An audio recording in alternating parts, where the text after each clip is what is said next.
Nimekaa nimetafakari. Nimeona Chama cha Demokrasia na Maendeleo Chadema hawana sera. Wanatembea wakiwadanganya wananchi no reform, no election. Ukiwauliza why no election, watakuambia hatuwezi kuingia kwenye uchaguzi wakati watu wetu wanatekwa na kuuawa. Lakini ukiangalia watu wanaotekwa na kuuawa sio wa Chama cha Demokrasia na Maendeleo peke yao, hata wa Chama cha Mapinduzi wanatekwa na kuuawa. Juzi hapa nimesikia katibu wa wazazi wa sehemu fulani, sijui ni Njombe au sijui wapi, ameuawa.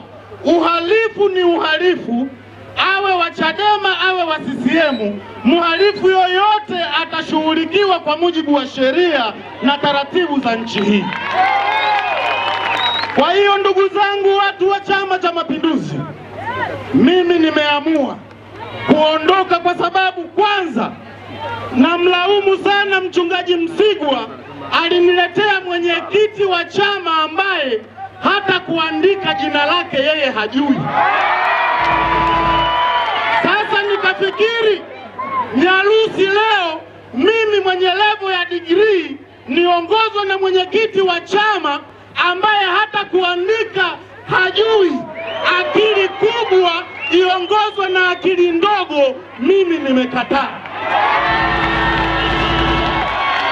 Lakini ukiwauliza why, kwa nini mnasusia uchaguzi, mimi nimegundua hapa katikati Mama Samia Suluhu Hassan, hapa kulia Balozi Dr. Emmanuel Nchimbi, hapa kushoto Mzee Wasira, hapa nyuma Mzee CPI huyu Mzee Makala.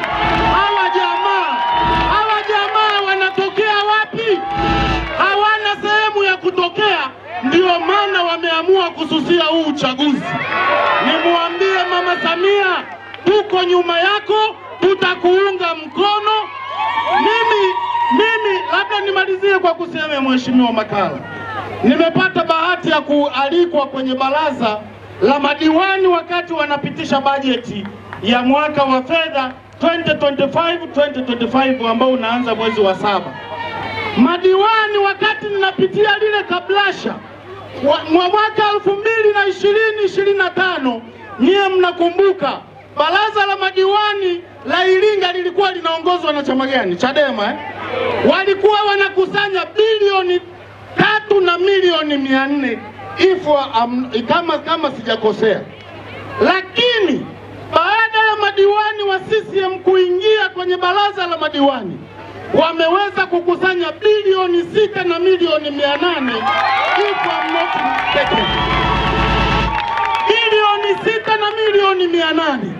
Na kwenye baraza lile la madiwani nilijaribu kushauri, kwa sababu vipo vyanzo vingi vya mapato mkoa wa Iringa ambavyo vinapotea, havikusanyi, na tukakubaliana na madiwani ambao wajao wa Chama cha Mapinduzi, kama watajipanga sawasawa, wanao uwezo wa kukusanya bilioni 10 kutoka kwenye bilioni 6 na milioni 800.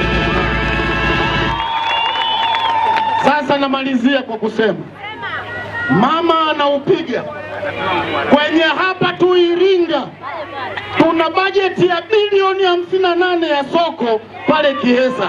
Uongo kweli? Sasa mimi na elimu yangu nawezaje kukaa kwenye uongo? Tukisema mama ameboresha huduma za afya, zinaonekana hazionekani? Tukisema mama ameboresha elimu, inaonekana haionekani? Leo hii tuna mradi wa barabara kutoka hapa Samora mpaka Ruaha National Park. Uongo kweli? Sasa tunaendeleaje kuishi kwenye uongo na kuendelea kudanganyana? Hawa watu hawana sera.